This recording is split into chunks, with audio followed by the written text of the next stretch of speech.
Well, on to business news, Minister Partli Champik Ranawaka points out that power generation using coal is not viable both economically and environmentally. He said that generating electricity using coal is a long-term plan of the Ceylon Electricity Board.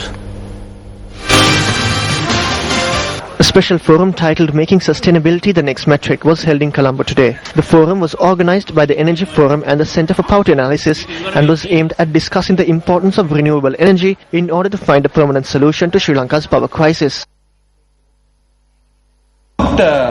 දලඟුරු බලාගාරයක් දුවන්න ඕනේ 24 පැය.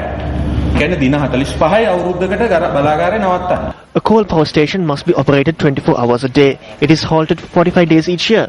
A lot of diesel has to be used to restart a power station. The Sampur power station will generate 500 megawatts. $512 million was spent on the project. The transmission line to Colombo will cost at least $300 million. Without the cost of transmission, the price of 1 unit of power will be 18 rupees. If the cost of transmission is added, then it will be at least 24 rupees. Now, according to the estimates of the Electricity Board, the Norotchole power plant was supposed to generate 308 gigawatt hours of power in the month of January. However, it only generated 32. After settling the debt and paying for the coal, plus the cost of upkeep and not forgetting the cost of depreciation, 1 unit of power will cost around 13 rupees and 44 cents. However, even if power is not generated, the capital will be still utilized. For the month of January, the cost of 1 unit of power was 27 rupees and 89 cents from the Norotchole power plant. You cannot say these things are cheap. මේවා නිකන් ලාභයි මෙහෙමයි කියලා කියන්න අමාරුයි.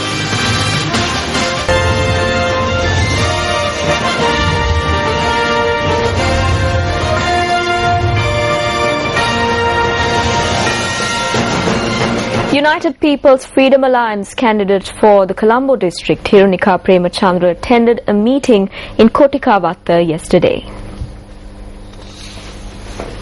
Several party seniors were present at the public rally which was held in support of Hirunika Premachandra. මම ගියා ජනාධිපතිතුමා මුණ ගැහෙන්න. ගිහිල්ල ඉවරලා මම ජනාධිපතිතුමත් එක්ක කතා කර කර ඉන්න ගමන් I met with the president. When I was speaking to him, I asked him why he does not love me like he loved me before. He told me that there is no such thing and that there is no issue, but he also notes that I speak out and blame the government wherever I go. I told him I don't blame the government. The government never did anything against my father. I am not against the government. My issue is only with one person. I told that to the president directly. The president pointed out that the opposition makes many statements against him, but that he does not respond. In the end, whose name is spoiled? It is their name and reputation. He said that we should remain silent and let the people give their verdict. ඒගොල්ලොම තමයි. ඉතින් ඔයත් සද්ද නැතුව ඔයාගේ ගමන ඔයා යන්න. අන්තිමට ඔය කරපු මිනිස්සු ඔයගොල්ලොම සවුත් වෙයි කියලා. ඒ කතාව සම්පූර්ණ ඇත්ත. අපි සද්ද නැතුව ඉන්න. We need to remain silent. I know that my people will do justice to me. පිළිතුරක් මේ මගේ ජනතාවම දුන්නා. මම හිතේ සද්ද නැතුව අපිට දින සද්ද නැතුව ඉන්න එක විතරයි. ඉතින් මගේ ආදරණීය ජනතාව ලස්සනට සාධාරණ ඉෂ්ට කරයි කියන එක මම දන්නවා. ඔය හැම දෙයකටම වඩා මේ ලෝකයේ ඉන්න කිසිම කෙනෙක්ට නංගිවයි මාවයි. No one can separate me and my sister. The reason is the late Bharata Lakshman Premachandra. He loved her and he loved me. So no one can separate us.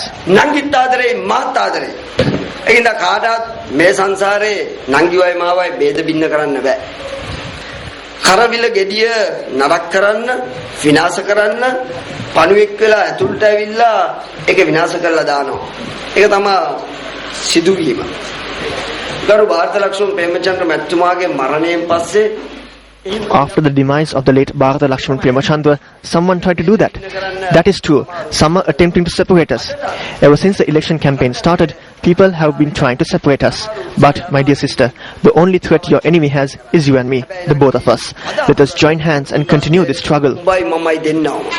මම දෙන්නම් අපි ලකියය වෙනුවෙන් අපි එකට අත්වල බඳගෙන අපි ඒ සාධාරණත්වය ඉෂ්ට වෙනකන් අපි මේ අරගලය කරනවා අපි මේ සටන් කරනවා අපිට යුතුයකමක් තියෙනවා එතුමාගේ ලේවල පලිය ගන්නට. We have a responsibility to seek justice for his blood that was spilled. The blue blood that was spilled was the blood of the Sri Lanka Freedom Party. I am not saying that we should kill people or beat people. We need to fight. We must not seek revenge. If we are to seek revenge for the murder of Bharata, the responsibility that you need to fulfill is standing before you. මම අනාවැකියක් කියන අපි දැකලා තිනවා විවිධ කාන්තාවන් ඡන්දෙ ඉල්ලනවා මම ඕන තැනක I have a prediction to make. We have seen women contesting for the polls. I can clearly say that Hirunika Premachandra is the most talented of all female candidates contesting in the country, and we can say that she will secure a resounding victory. කලින්ම දිනන කාන්තාව වෙන කවුරුවත් නෙමෙයි අපේ ඉරුනිකා ප්‍රේමචන්ද්‍ර මෙනවිය කියලා. Let's now listen to some of the views expressed on the political front ahead of the upcoming provincial council polls.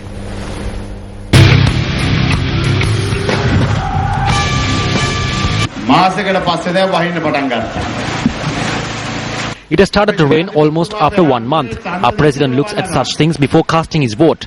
The president can make predictions. When the elections for the North Central Provincial Council took place, it was a time of the drought. It rained on election day. Similarly, the villagers in these areas have begun to experience mild showers.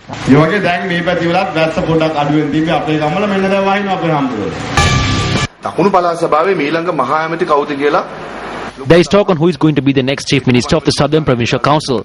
Former Chief Minister Sean Vijayalal De Silva says that he will be the one. Then Ari Tilaka says that he is the next Chief Minister. Geeta Kumaratunga says that she is the next Chief Minister. Same goes with Rasaputra and D.V. Uppal. However, I believe that I am the qualified person to be the Chief Minister of the Southern Provincial Council. අද මාතරින් ගාල්ලෙන් මහමැතිකමක් ගැන කතා කරනවා. They are speaking of the post of Chief Minister in Matara and Gaul. We expect the next Chief Minister to be from the Hambantota district. If we take the percentage, we hope to achieve the post of Chief Minister with a higher percentage than Gaul and Matara. වෙන කියන එක මේ අවස්ථාව ප්‍රකාශ කරන්න ඕන. අපි බැංකුවට ගියාම බැංකුවෙන් සල්ලි ගන්න. When we go to the bank, we deposit money and we withdraw it. That is how we do transactions.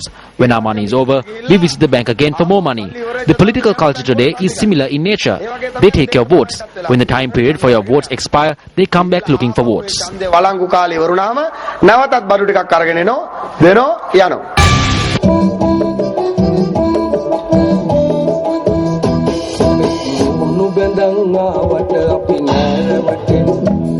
අපි නැරවටන්නේ නට බුදායිලි වෙන්නේ වල්ලන් බිරුවට නම් නෑ මුස කඳු දෙදරන්නේ වල්ලන් බිරුවට නම් නෑ මුස කඳු දෙදරන්නේ අඩු කලය තමා පිරුණ කලේ නැස්සල වෙන්නේ උළුවෙලි වනලා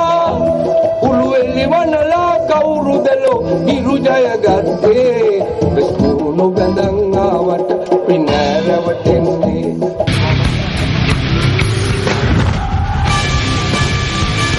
The Act pertaining to the National Aquaculture Development Authority were discussed in Parliament today. Here are some of the views expressed during the debate.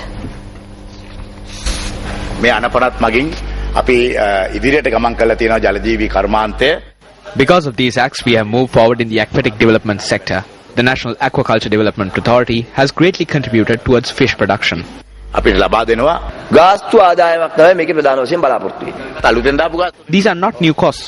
These costs were merely amended. ඒ සංශෝධනය කරන්නේ ඉතින් අඩු කරනවද වැඩි කළාද? වැඩි කරා. ඒක තමයි. පැහැදිලිවම. ඉතින් සංශෝධනය කරන්නේ අවුරුදු 18කට පස්සේ. තව ටික දවසක් යනකොට අපිට We won't be surprised if a ministry brings forward a proposal to fix a meter on the noses of people and charge them for breathing too much. ගාස්තු අය කරන්නේ. ඇමතුමා ගිහිල්ලා ගව් ගානක් ඈත ගිහිල්ලා ඉවරයි. The minister has gone miles forward. The JVP now wants to know, has this been done? Has that been done? What are you doing? What has happened? They are asking only now. Still in local news, UN Secretary General Ban Ki-moon met with Minister of Youth Affairs and Skills Development Dallas Allah Perumal recently. According to a UN media release, the Secretary General and the Minister discussed the importance of advancing the global agenda for and on behalf of youth and the importance of youth participation in efforts to tackle major global challenges, including unemployment. The Secretary General drew particular attention to the role of the youth in peace, reconciliation and ending violence. They also discussed the upcoming World Conference on Youth to be held in May in Colombo and its potential contribution to the post-2015 development agenda. Speaking at the National Conference on Architecture, Secretary of Defence Gotabaya Rajapaksa emphasised that Colombo requires a sound long-term solution for garbage disposal. The Secretary of Defence made this comment at the conference that took place concurrent to the architecture exhibition at the BMICH in Colombo.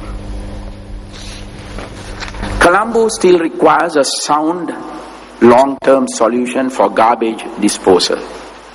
This need in mind, the Ministry of Defence and Urban Development is presently working on a sustainable solution to the garbage issue.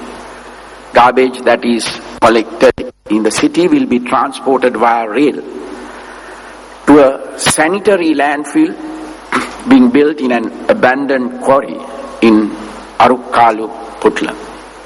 While inorganic waste will be disposed of through scientific methods, organic waste may be converted to a fertilizer or even be used to generate energy.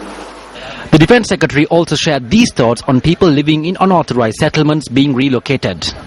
Close to 70,000 families who live in unauthorized settlements in Colombo will be given housing in high-rise building designed and constructed to a good standard.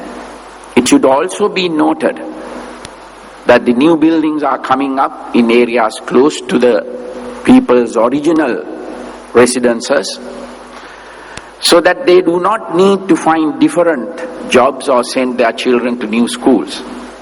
The families being resettled used to live in unsanitary and unhygienic conditions.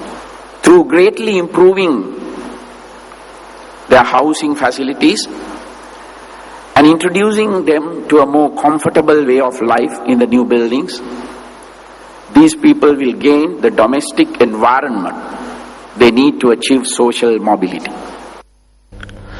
There is no place on earth quite like Sri Lanka. Now, those are the words of this unique individual who you are about to meet on tonight's bulletin. Now, to this Sri Lankan who lives in Australia, there is nothing more exciting than tantalizing the taste buds of everyone with Sri Lanka's unique and spicy food. Newsfirst Zulfiq Farzan reports from Colombo.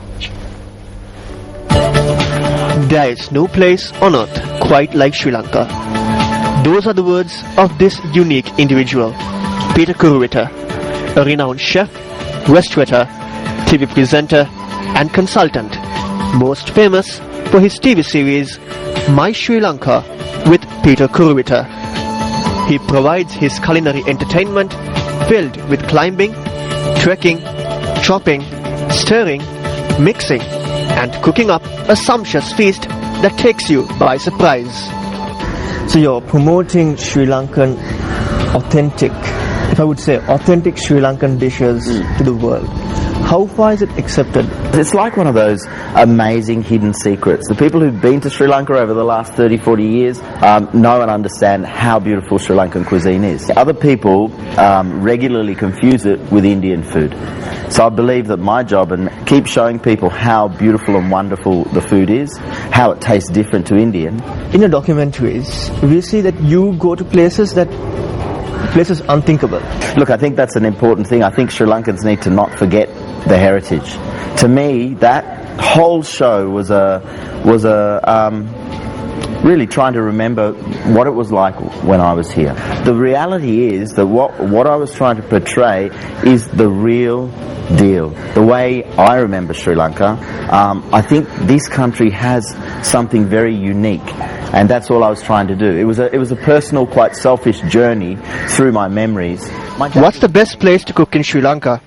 This is what Peter Kuruvita had to say. Climbing Pitarangala to get the shot of Sigiriya. So we asked the monks. They thought we were mad, of course. What do you want to do here? That was very memorable because 3/4 of the way through the shoot, it poured to the stage that the whole of Pitarangala turned into a waterfall. It's excitement. I like to think of my shows as like chef versus wild. You know, it's not about having a nice stove. I much prefer to build a fire, climb a mountain, find something and cook it. That's what I like doing. Me myself, I would like to cook one day. A nice dish. What sort of tips do you have for me? The first thing is make sure your spices are fresh. Try and have nice fresh vegetables and understand the combination. So to me, the more colours on your plate, the more nutritious it is. Zulfiq Farzan, Newsfirst, Colombo.